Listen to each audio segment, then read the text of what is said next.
Hanya Tuhan Yesus yang bisa memerdekakan hidup umatnya dari segala belenggu-belenggu dosa. Permasalahan hidup terbesar manusia adalah dosa. Kenapa ada begitu banyak manusia hidupnya tidak tenang? Kenapa ada begitu banyak manusia yang hidupnya tidak berbahagia? Kenapa ada begitu banyak manusia yang hidupnya tidak memiliki damai? Karena dosalah yang membuat semuanya itu. Dosalah yang membuat manusia hidup di dalam ketakutan. Dosalah yang membuat manusia hidup di dalam ketidakpastian. Dosalah yang membuat manusia hidup hilang kendali. Dosalah yang membuat manusia hidup di dalam kebencian. Tetapi di sini kebenaran firman Tuhan berkata, orang-orang yang percaya dan yang menjadikan Yesus sebagai Tuhan dan Juru Selamat dimerdekakan dari semua belenggu-belenggu dosa yang membuat kita tidak layak, yang kadang-kadang datang membuat kita menuduh kita bahwa kita adalah orang yang najis, kita adalah orang yang berdosa, kita adalah orang yang tidak layak. Benar, kita adalah orang yang tidak layak. Benar, kita adalah orang yang najis. Benar, kita adalah orang yang berdosa. Tetapi orang yang percaya dan yang menjadikan Yesus sebagai Tuhan dan Juru Selamat, firman Tuhan berkata begini, Roma pasal yang ke-6 ayat yang ke-18, kamu telah dimerdekakan dari dosa dan menjadi hamba kebenaran. Jadi orang yang menjadikan Yesus sebagai Tuhan dan Juru Selamat dimerdekakan dari segala jenis dosa yang mengikat kita. Ya, Tuhan tak peduli dosa apapun yang kita pernah perbuat. Tuhan tidak memandang itu. Tuhan tidak memperhitungkan itu. Dalam Galatia pasal yang ke-5 ayat yang pertama, firman Tuhan berkata, supaya kita sungguh-sungguh merdeka. Jadi ada merdeka yang tak sungguh-sungguh. Kemerdekaan tapi belum sungguh-sungguh, belum sepenuhnya merdeka dari semua ikatan-ikatan kuasa dosa. Ya. Pingin banget gitu berhenti merokok tapi masih jatuh lagi. Ya. Pingin banget nggak nonton film porno tapi masih jatuh lagi. Berarti belum merdeka sungguh-sungguh. Pingin banget nggak selingkuh tapi masih selingkuh lagi. Kenapa? Karena belum sungguh-sungguh merdeka. Di sini firman Tuhan berkata, bagaimana supaya kita mengalami kemerdekaan yang sejati itu, supaya kita sungguh-sungguh merdeka. Kristus hanya Yesuslah yang sanggup dan mampu memerdekakan kita dari semua belenggu-belenggu dosa yang mengikat kehidupan kita. Dan belenggu dosa itulah yang seringkali menuduh kita bahwa kita nggak layak, bahwa kita najis, bahwa kita adalah orang berdosa. Betul, tetapi firman Tuhan berkata pada saat kita datang kepada Yesus dan menjadikan Yesus sebagai Tuhan dan Juru Selamat, maka semua dosa, kenajisan yang mengikat hidupmu, firman Tuhan berkata, maka kita dimerdekakan dari belenggu-belenggu dosa itu. Karena tadi Roma pasal yang ke-6 ayat 18 berkata, kamu telah dimerdekakan dari dosa dan menjadi hamba kebenaran. Hanya Tuhan Yesus. Jadi Tuhan yang benar, selain Dia melepaskan kita dari tangan kuasa kegelapan, Dia memerdekakan kita dari tangan kuasa dosa. Sudahkah hidup kita dimerdekakan dari kuasa dosa? Kalau belum, jadi pertanyaan, Tuhan mana yang kau sembah? Tuhan mana yang kau ikuti? Tuhan mana yang kau percaya? Tuhan yang benar adalah Tuhan yang memberikan jaminan kepastian pengampun dosa bagi semua umat-umatnya. Tidak peduli apapun agama, tidak peduli apapun keberadaan hidupmu. Tuhan tidak peduli dengan latar belakang kehidupan. Engkau berkata engkau penuh dengan kenajisan, tetapi pada waktu engkau datang kepada Tuhan Yesus, menjadikan Dia sebagai Tuhan dan Juru Selamat, hanya ada satu kata yang datang kepadamu, yaitu pengampunan dosa. Kita membaca di dalam Markus pasal yang ke-2. Firman Tuhan berkata begini. Markus pasal yang ke-2 ayat yang ke-4, saya baca begini.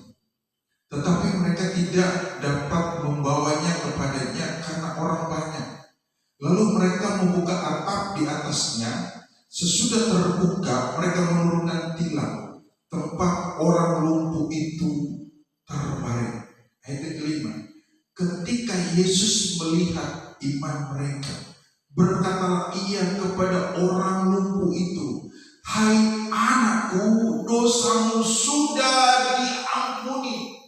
Jadi pada saat kita datang kepada Yesus dengan satu kesadaran penuh bahwa kita adalah orang yang berdosa, yang perlu pengampunan, yang perlu pertobatan.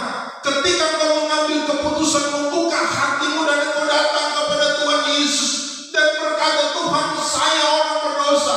Hanya ada satu kata yang dikatakan oleh Tuhan Yesus seperti ini, "Hai anakku, dosamu sudah diampuni." Jadi kalau kita jujur dan terbuka, kita katakan, "Tuhan, saya adalah orang yang lemah, saya adalah orang yang tidak berdaya, saya penuh kelemahan, saya jujur, saya penuh dengan dosa, saya jujur, saya penuh dengan kesalahan, saya jujur, saya penuh dengan keikhlasan." Hanya ada satu kata yang dikatakan oleh Tuhan, "Hai anakku, dosamu sudah diampuni." Kita lihat di sini ayat yang ke-6. Tetapi di situ ada juga duduk beberapa ahli Taurat. Mereka berpikir dalam hatinya, kalau orang ini berkata begitu, ia menghujat Allah. Siapakah yang dapat mengampuni dosa selain daripada Allah sendiri? Ayat yang ke-8.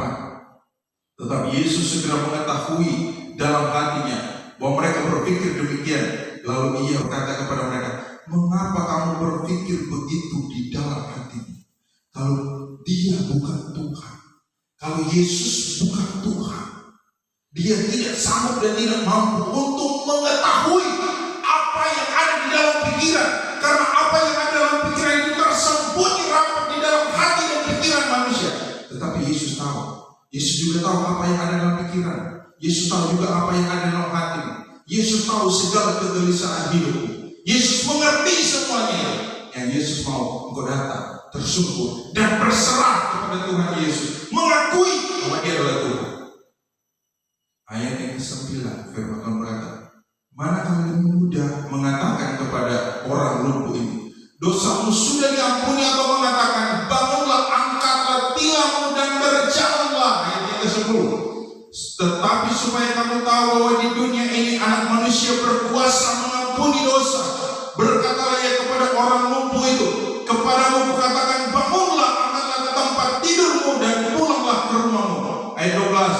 "Dan orang itu pun bangun, segera mengangkat tempat tidurnya dan pergi keluar di hadapan orang-orang itu, sehingga mereka semua takjub lalu memuliakan Allah, katanya, 'Yang begini belum pernah kita lihat.'"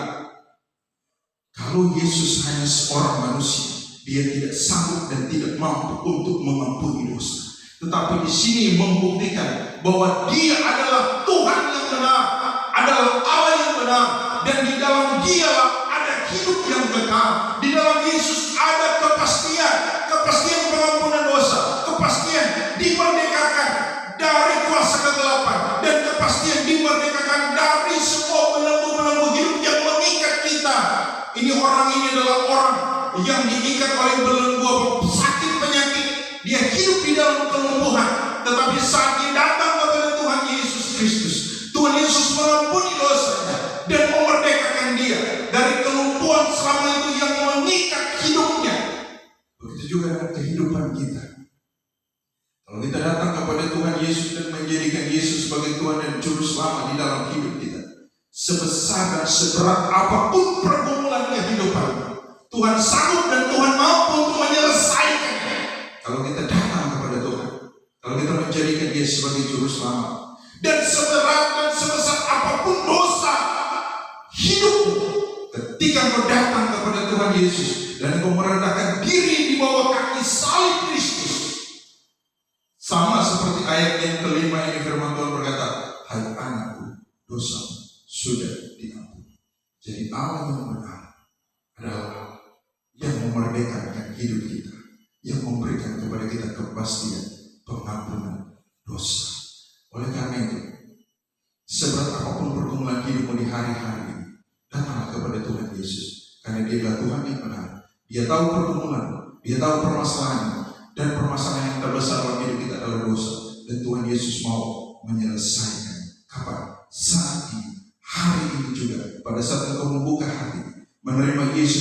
Tuhan di dalam hidupmu dan menjadikan dia sebagai juru selamat, maka pengampunan dosa menjadi bagian hidupmu. Hidupmu juga dimerdekakan dari tangan kuasa kegelapan, dan hidupmu juga dipindahkan dari kerajaan kegelapan kepada kerajaan terangnya yang ajaib. Dan kita hidup berbahagia bersama-sama dengan Tuhan. Kita hidup di dalam damai sejahtera. Kita hidup di dalam ketenangan yang abadi. Karena ketenangan yang abadi dan yang sejati